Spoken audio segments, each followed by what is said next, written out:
The room was white cold like glass.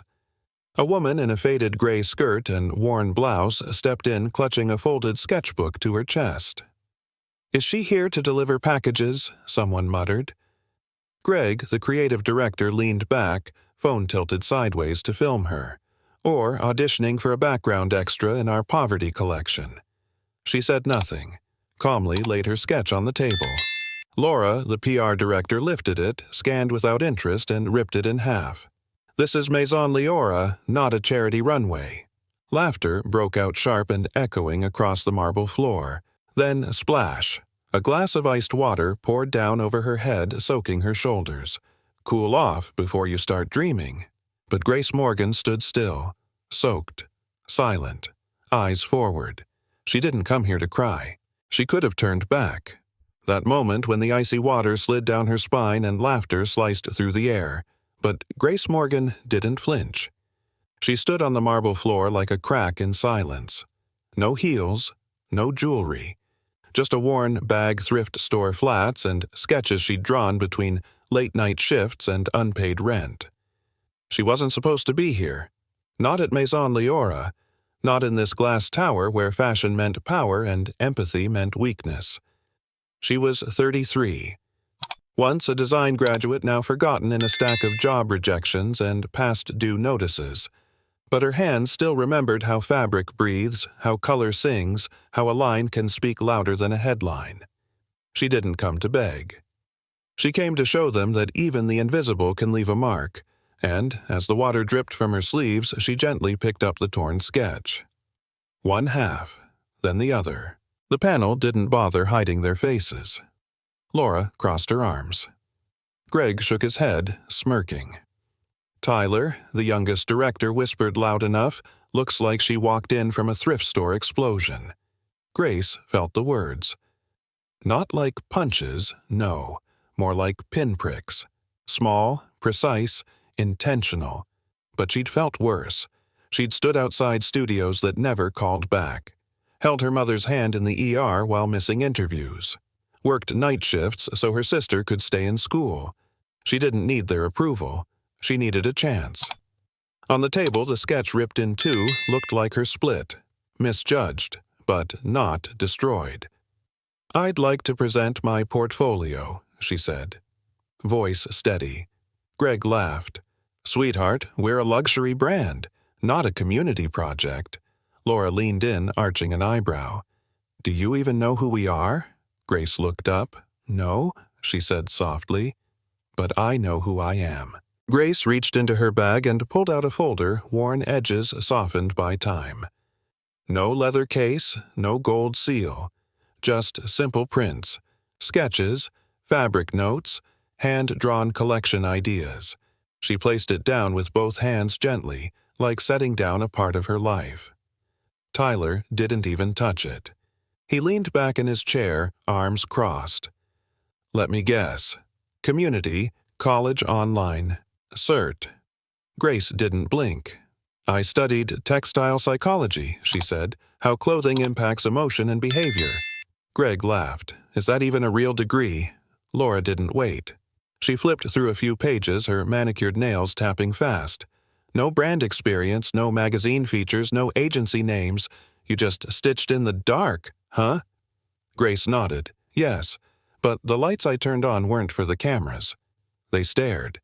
She didn't shrink, and just as Diane, the chairwoman, reached for her coffee, she paused and said, "Then prove it." Diane sipped her coffee, eyes never leaving Grace.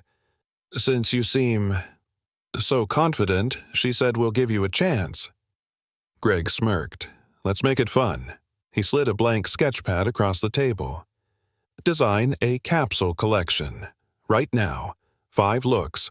Theme elegance in collapse. No tablet, no mood board.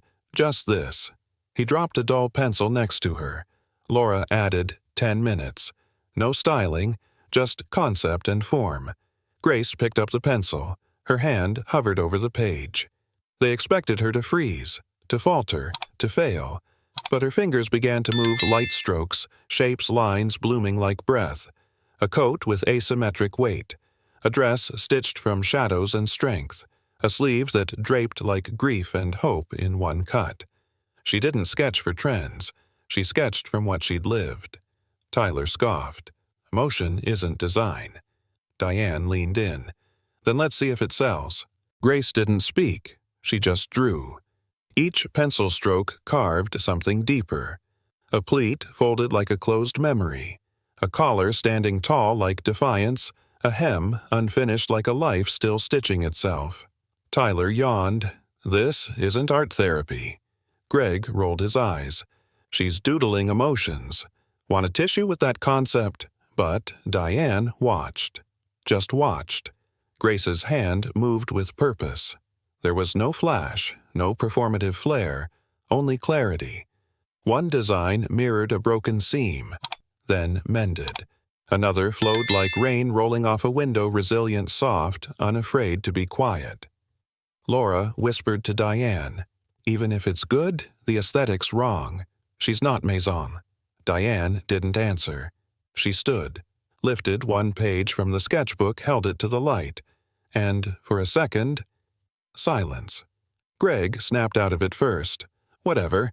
I've seen better on Pinterest." Then Diane's lips curled. She drew pain. "But does she know profit?" Diane laid the sketch back on the table. "It's evocative," she admitted. Then her voice turned cool. "But we don't sell feelings, Miss Morgan. We sell price tags, prestige, and power." Greg leaned forward, tapping the table with his pen. "Where's your runway experience? Which label mentored you? Which editor reviewed your work?" Grace stayed silent. Tyler smirked. She probably stitched curtains and called it couture. Laura chimed in, flipping to the last page. "No press, no portfolio site, no name drop. You're invisible in our world." Grace inhaled, slow and steady. "I wasn't stitching for applause," she said. "I was designing for women who'd never seen themselves in a mirror and felt powerful." Greg scoffed. "Spare us the speech. Emotion doesn't sell luxury." Diane looked at Grace again. This time her gaze sharpened. "Then why are you here?" Grace met her eyes. "Because luxury doesn't have to mean cruelty." Silence. Then Tyler leaned in, voice low. "Prove that on a balance sheet."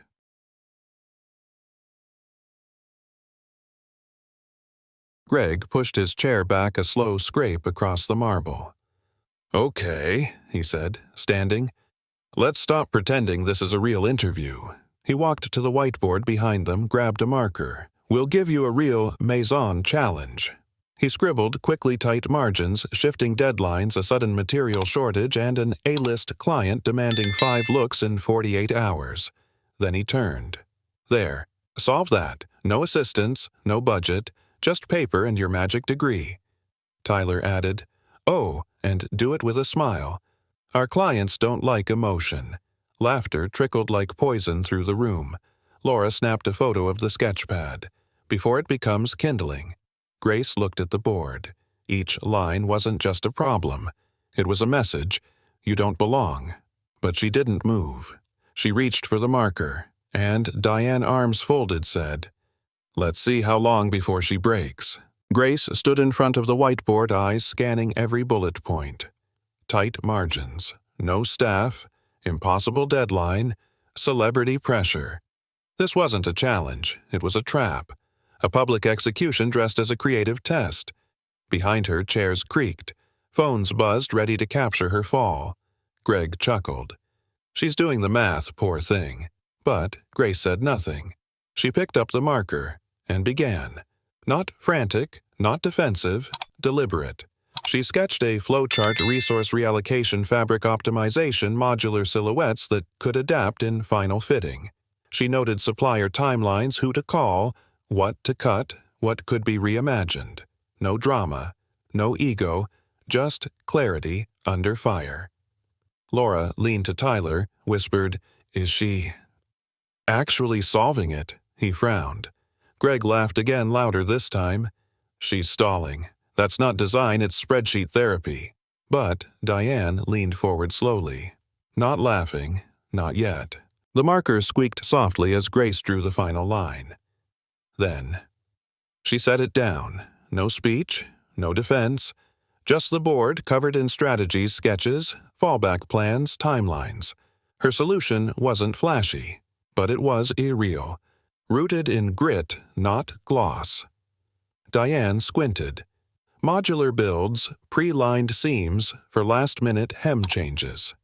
She'd seen ideas like that once, from a Paris studio head. 15 years ago. Tyler clapped, slow and sarcastic. Cute. Let's get her a gold star. Greg scoffed. Even if it works on paper, she'd crumble in production. Laura crossed her arms. She still doesn't look the part. But Diane didn't speak. She looked at the board again, then at Grace. There was a pause just long enough to notice. Grace met her eyes, not pleading, just present. And then Diane said quietly, "Where did you learn this?" Grace didn't answer Diane's question. She simply said, "I've worked with chaos before," and made it wearable. Diane's gaze held hers a moment longer, then broke. Just a flicker, but the room noticed. Greg caught it first. He stood up, tone sharper. "Enough games. This isn't a seminar for survivors. This is fashion." Laura followed. "You want us to believe a nobody from nowhere can think on par with top design firms," Tyler scoffed. "She probably watched a few YouTube tutorials and thinks she's McQueen." Grace stayed rooted, one hand resting gently on the table. Fingertips still smudged with pencil dust. Her blouse still damp. Her hair still stuck in strands from the earlier splash. But her eyes unshaken. "You're not special," Greg snapped. "You're a story no one will remember by lunch." And then he reached for her sketchpad.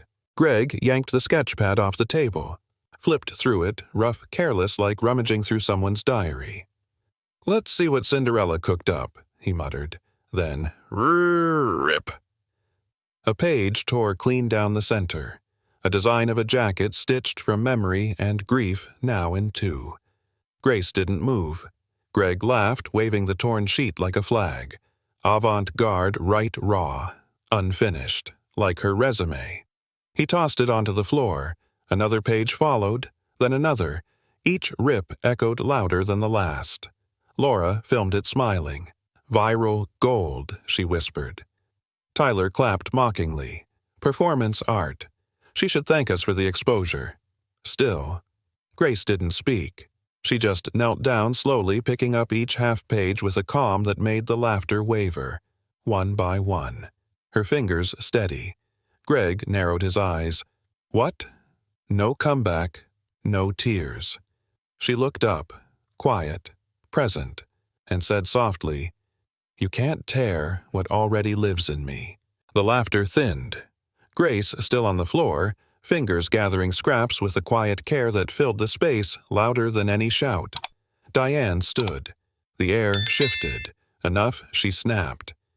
"You think silence is strength? Fine." She walked over, picked up Grace's folder, the last thing intact. "You carry this like it matters." Then she slammed it on the table and scribbled across the cover in thick black ink, "Unsuitable." Laura gasped, then laughed. Tyler added, "You should sign it, frame it, hang it on your wall of failures." Greg joined in. Better yet, auction it as outsider art. Title it Delusion. Diane held the marker a beat longer, then shoved the folder toward Grace's hands, the words still wet the ink bleeding into the cardboard. And then she whispered so only Grace could hear, "This city eats women like you for breakfast." Grace looked down, touched the wet word with her thumb, but didn't wipe it off. She simply closed the folder and stood up. Diane didn't yell. She just tapped her phone. "Security. Interview room B now." The words were soft, measured, but in this building they struck like a gavel. Laura widened her eyes theatrically. "Oh no, Grace, you triggered the alarm." Tyler leaned forward, grinning. "Hope you brought a receipt for that outfit. We're returning the drama." Greg clapped twice, slow and cruel. "This was fun. Thanks for the matinee." Grace stood still, folder pressed to her chest, now marked "Unsuitable," the ink still wet against her blouse. Then the door clicked. 2 security guards entered. Black polos, radios, neutral faces. One spoke. "Ma'am, you'll need to come with us." Laura pulled out her phone again. "This is the real interview, babe. Let's see how you walk off stage." Greg added, "Try not to slip. Dignity's slippery when wet." But Grace simply nodded. She turned her flats, clicking softly on the marble, and as the guard stepped closer, she whispered, "Don't worry. I won't stain your floor." The hallway stretched ahead, white, endless, polished like ice. The two guards flanked Grace's hands loose by their sides. Professional. Detached. Not cruel, just procedure. Grace walked without protest, each step quiet. Her folder hugged to her chest the word unsuitable, bleeding faintly into her blouse. Behind them, the glass door of interview room B clicked shut. But as they turned the corner, a voice called out. It was Mark, the assistant production lead. He hadn't said a word during the interview, had just watched, from the edge, silent. Now he stepped forward hesitant, eyes flicking to the guards, then to Grace. "Miss Morgan." She stopped. Mark swallowed. He didn't finish. The guards tensed slightly. Mark looked down ashamed. Then gently, he stepped forward and handed her something a single page. Torn. From her sketchbook. He'd kept it. Then he turned and walked away. The lobby was alive. Laughter, high heels, espresso machines humming. No one noticed at first until Grace appeared between the two guards, hair still damp, blouse crumpled folder clutched like a final breath. Heads turned, phones tilted, whispers floated.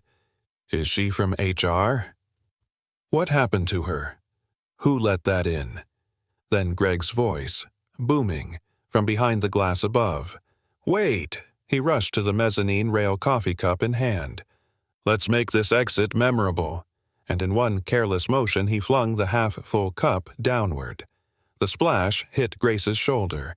Hot, bitter liquid sliding down her blouse, mixing with the ink, soaking the word unsuitable until it bled like a bruise. Gasps. Laughter. Phones raised higher. But Grace didn't run. Didn't flinch. She looked up, right at him. Then she took a breath, straightened her spine, and walked out stained but never smaller. Outside, the city pulsed. Cabs rushed. People scrolled. No one looked twice. Just another woman stepping out of a high-rise. Just another stain on a shirt. Grace walked half a block, then another, until she reached a quiet corner beside a delivery alley where the wind didn't carry whispers and the marble walls didn't judge. There she sank to the curb, slow, like her bones had finally received permission to collapse. The folder still hugged to her chest. The ink now faded. The coffee dried, crusted near the seams. And for the first time her hands trembled. No more eyes on her, no more cameras, no more cruel voices. Just her breath, ragged and sharp, and the sound of her heartbeat not strong but stubborn. She wiped her cheek, not to hide tears but to feel something real again. Then she pulled out her phone and called him. She didn't even look at the screen. Just tapped Victor, home. It rang once, then Grace. His voice was low, steady, like stone under water. She exhaled shakily, didn't answer right away. Victor waited. No rush, no panic, just breath shared across miles. Then she spoke. It went bad. A pause. How bad? She closed her eyes. They laughed, tore everything, called security. Poured coffee. Another pause. No gasp, no outrage, only the sound of Victor's breath tightening. "Are you hurt?" She looked down at her hands, shaking, ink stained, still holding that one torn page Mark had saved. No, not really, just tired. He inhaled once long, then simply said, "I'm coming." She didn't ask how, didn't say where, she just whispered, "Okay." The next morning, Maison Leora's top floor buzzed. An emergency all-hands meeting. No memo, no agenda. Only 2 words. Mandatory presence. 30 executives, shareholders, department heads, a room full of power and perfume. They assumed it was a restructure, maybe a firing, maybe promotions. Then the doors opened, and silence swallowed the room. Victor Leora stepped in. Tall, precise, in a charcoal black suit, hair silver at the temples, eyes cold as glass. They hadn't seen him in months. He didn't do walk-ins, he didn't do meetings, but now he was here, and beside him, Grace, same blouse, still stained, same flats, hair in a ponytail, face calm. Laura's coffee stopped halfway to her lips. Greg's phone slipped in his hand. Victor's gaze swept across the room, then landed razor-sharp on Diane. And he said, "Let's begin." Victor stood at the head of the table. Didn't sit, didn't smile. Behind him, Grace remained standing. Not hiding, not shrinking. The air in the room changed like someone had opened a freezer. Greg cleared his throat. "Victor." "Sir, we weren't expecting." Victor raised a hand. Not to hush him, to end him. Yesterday he said this team interviewed candidates for a new leadership role. Eyes darted. Diane stiffened. Laura looked down. "One of them," Victor continued, "was my wife." Dead silence. Chairs creaked. Breaths caught mid-throat. "I asked her to come unannounced, without title, without privilege. I wanted truth." He turned slightly. And truth, it turns out, was cruel. Then he looked to the tech assistant in the corner. "Play the footage." The screen blinked, then began to glow. The room dimmed. The room prepared to burn.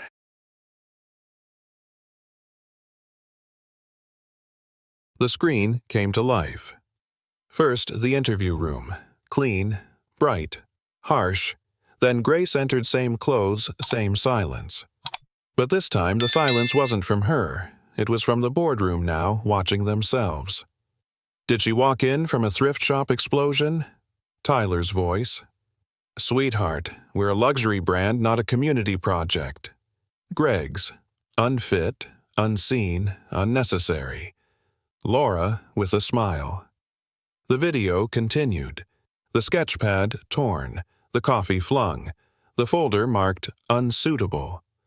Laughter echoed through the recording, but in the boardroom now no one dared to breathe.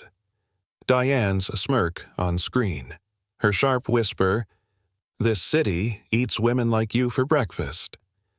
The real Diane across the table blinked hard. Jaw clenched. Hands knotted beneath the surface. Then the security footage, Grace being escorted. Phones raised. No one stopping it. Victor didn't speak. He didn't need to, because every word was now a verdict. The video stopped, but the silence didn't.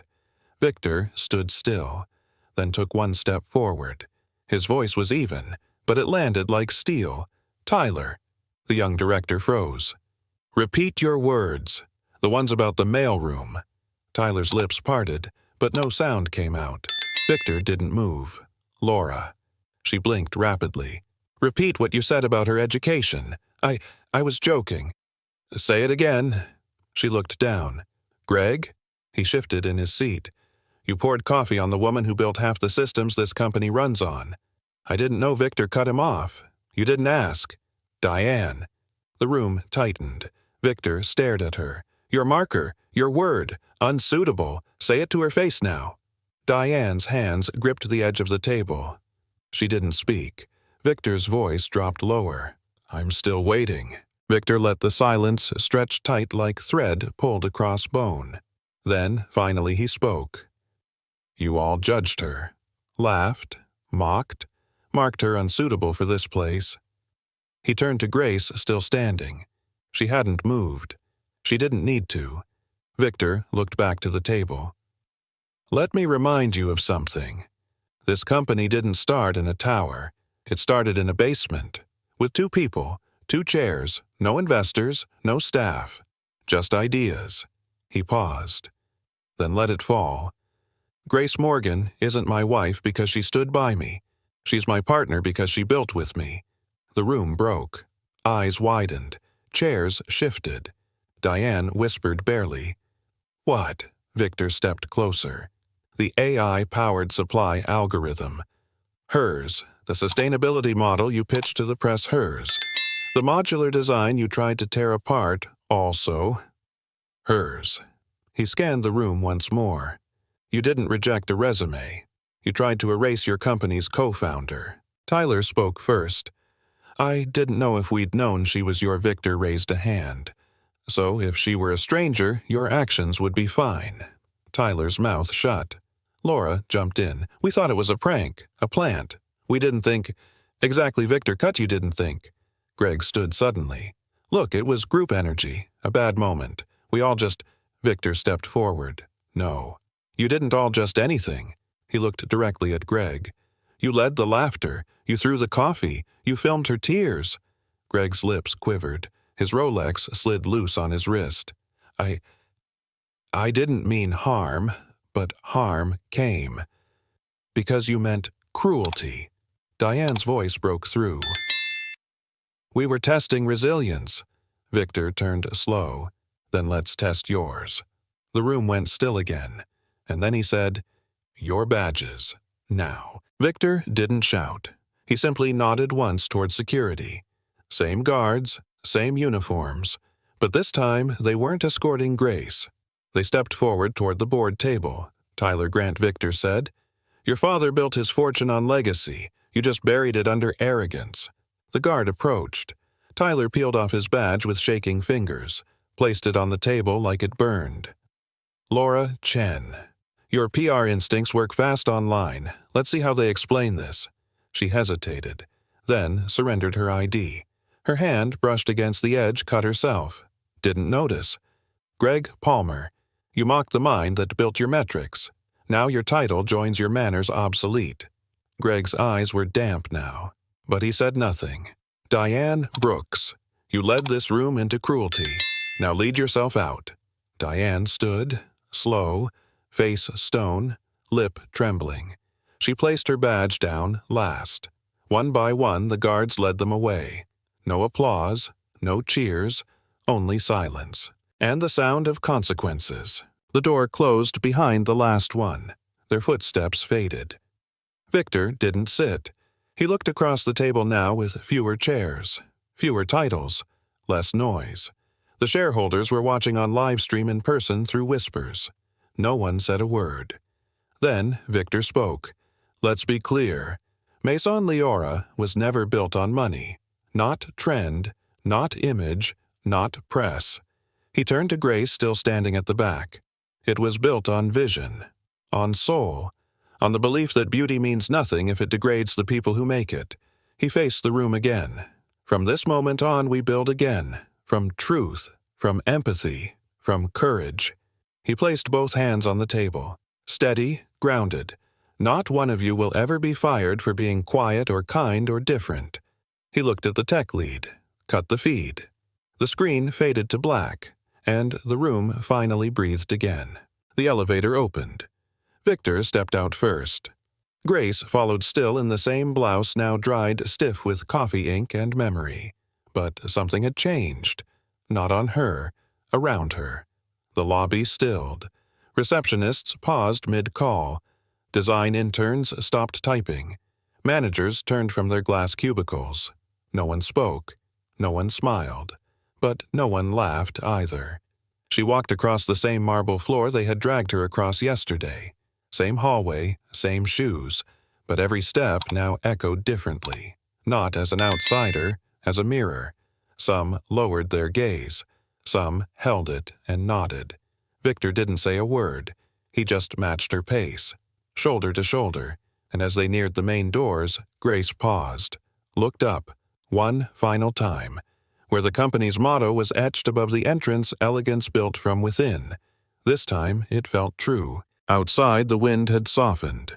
The sun broke through a crack in the clouds, gentle, not blinding. Grace and Victor stepped into the street.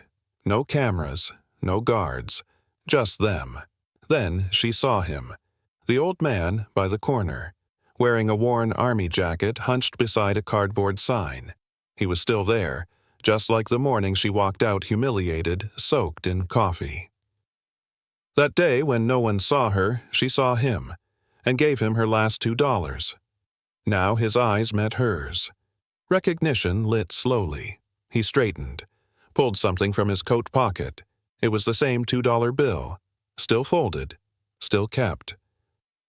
"I've held on to this," he said softly, "not because I needed it, but because it reminded me someone saw me.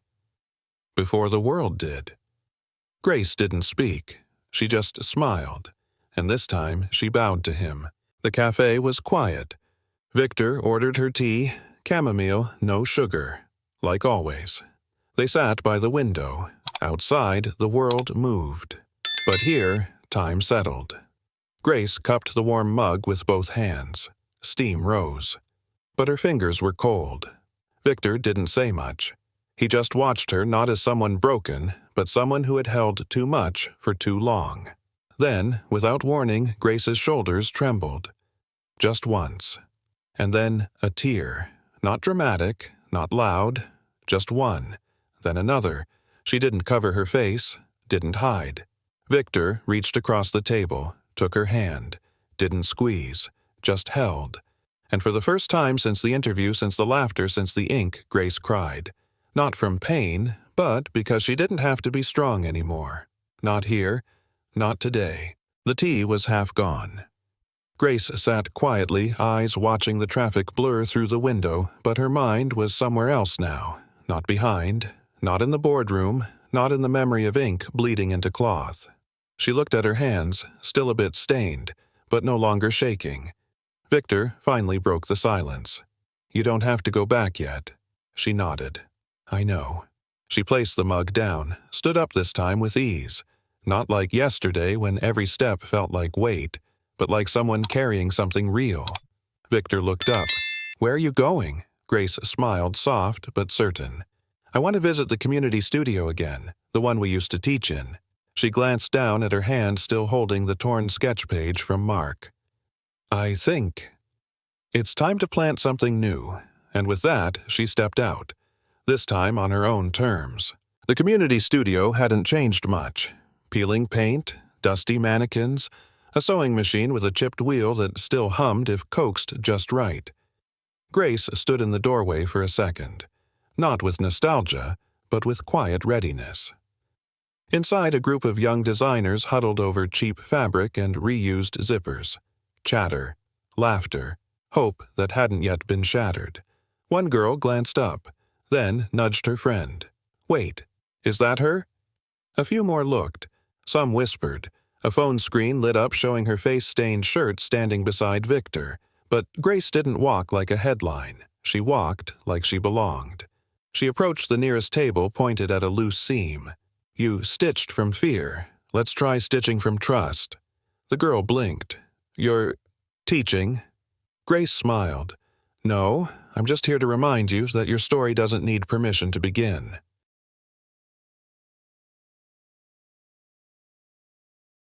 They gathered around her. No red carpets, no titles. Just pins, chalk fabric hope. Grace rolled up her sleeves, laid out the torn sketch Mark had saved. Lines faded, edges crumpled. But the vision still alive. "We're not making a collection for runways," she said. "We're making something for anyone who's ever been told they weren't enough." One of the students raised a hand. "Like, for people who got turned away," Grace nodded. "Exactly." Another chimed in. "What's the theme?" She looked at them, eyes steady. Resilience, in fabric, in form, in you. The room shifted. Skepticism turned to excitement. They pulled out scraps needles, thread from second-hand boxes. Ideas sparked. Not from money, but from meaning. Grace sat among them not as leader, but as flame. And from that afternoon, a movement began. The room was quiet, but not with awkwardness, with focus. Scraps turned into sleeves. Hand stitching gave shape to something that felt bigger than fashion. Grace moved gently between tables, pausing, guiding, listening. At one corner she stopped. A boy, maybe 20, was pinning fabric onto a form, his fingers trembling just slightly. She noticed, said nothing. He spoke first. "I used to work retail, designer store uptown. Customers wouldn't let me hand them bags, said I looked too poor." He laughed, soft and bitter. I left after a woman threw heels at me. Manager said to smile through it. Grace's hand rested lightly on the mannequin's shoulder. He continued, I thought I wasn't meant for this world, until I saw your story, and realized, maybe it's the world that's broken. Grace met his eyes. You don't need to belong to it. You can help rebuild it. And in that moment, they both healed a little. The idea came quietly. No one shouted it. It just formed. A girl looked up from her sewing and asked, What if we show them? Grace raised an eyebrow. Show who? Everyone. Anyone. The ones who think fashion only belongs to the loud. The perfect. The unscarred. Another voice joined. Let's do a show. Right here, in the studio. No lights, no sponsors, just truth. Someone laughed. Not mocking. Relieved. Because suddenly it didn't sound crazy. It sounded right. Grace paused, looked around. Tables covered in imperfect fabric, thread spools mismatched, designs stitched with trembling hands, and yet the room pulsed with something Maison Leora had forgotten honesty. She nodded. Then we'll build a runway. She tapped the floor with her foot. Right here, for everyone who was ever told to sit down, we'll help them stand. They were taping the floor, measuring a 10-foot runway. Someone found foldable chairs in a storage closet. Another adjusted a second-hand spotlight. The studio buzzed like a heartbeat. Then Grace's phone buzzed. She almost ignored it, but the name on screen froze her hand. Maison Leora, Office of the CEO. She stepped outside to answer. Grace Morgan speaking. The voice was unfamiliar, polished, careful. Ms. Morgan, we've been instructed to formally invite you to keynote and present a capsule piece at our upcoming Leora Fall Showcase. In your name, and on your terms. Pause. Victor personally requested it. She blinked. The showcase, Global Press, the place where they had once laughed her out the door. Now, her name would headline it. She looked back inside. The students were laughing, taping paper signs that read Real Runway. Real people. Her hand tightened around the phone. She didn't answer yet. She just whispered to herself, whose stage do I really need? The studio had no velvet curtains, no glass podiums, no logo walls. Just paint-chipped beams, mismatched chairs, and a concrete floor lined with white tape. Grace stood at the edge of the runway they were building. Phone still in hand. Invitation still live. Inside, the students kept working. Someone was trying to turn a broken fan into a wind effect. Another was steaming a thrifted jacket. Victor hadn't called. He knew better. This had to be her decision, and hers alone. She exhaled, then raised the phone again. Thank you for the invitation, she said softly. But I already have a stage. Pause. And it doesn't require a spotlight to shine. She hung up, slipped the phone into her pocket, then turned back to the studio, smiled. Let's keep going. And, in that moment, under a flickering ceiling light, Grace Morgan chose the real runway.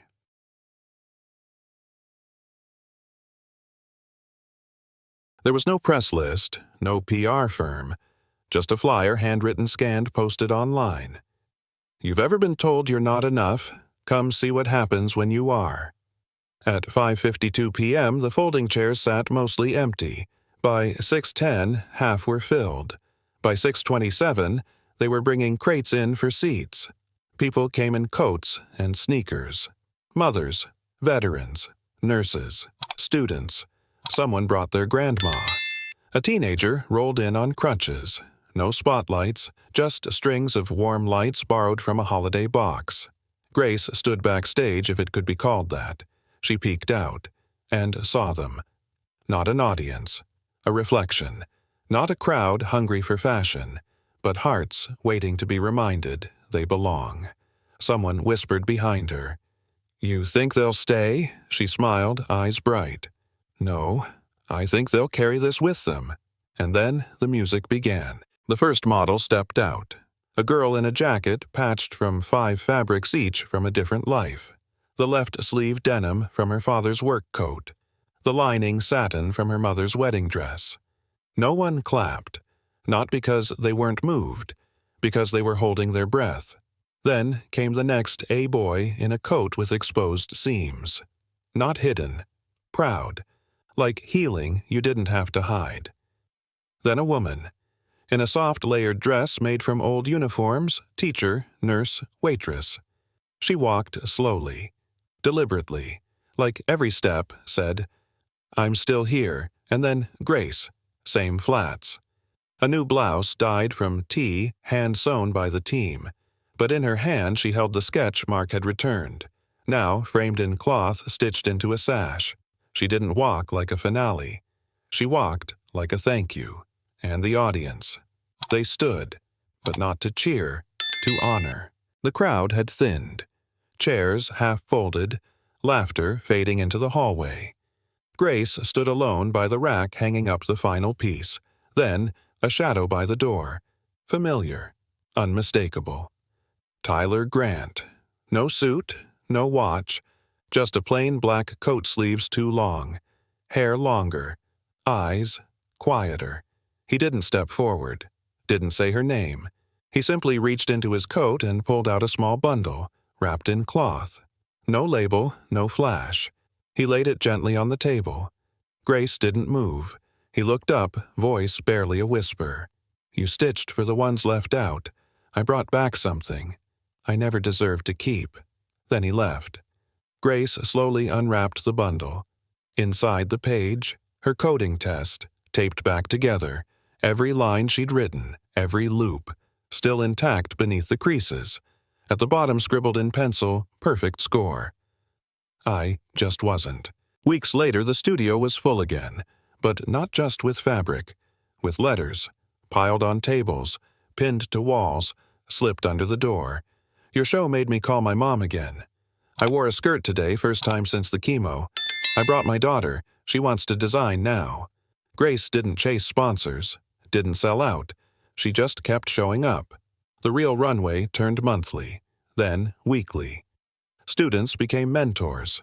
Models became storytellers. The spotlight never returned, but somehow more people saw them than ever before. And that page, at the test Tyler returned. Grace framed it. Not in gold, but in wood from an old sewing table cracked at the edge, hung it right above the door. Beside it a sign handwritten in chalk, "You belong, not when you're perfect, but when you're true." Then, as a new student walked in nervous clutching thrifted cloth, Grace smiled and stepped aside. "Your turn now. What story do you want to stitch?" If you've ever been underestimated, overlooked, or made to feel small, know this. Your thread still matters. Hit like. Share this with someone who needs to remember their worth. And subscribe for more stories. Stitched in Truth.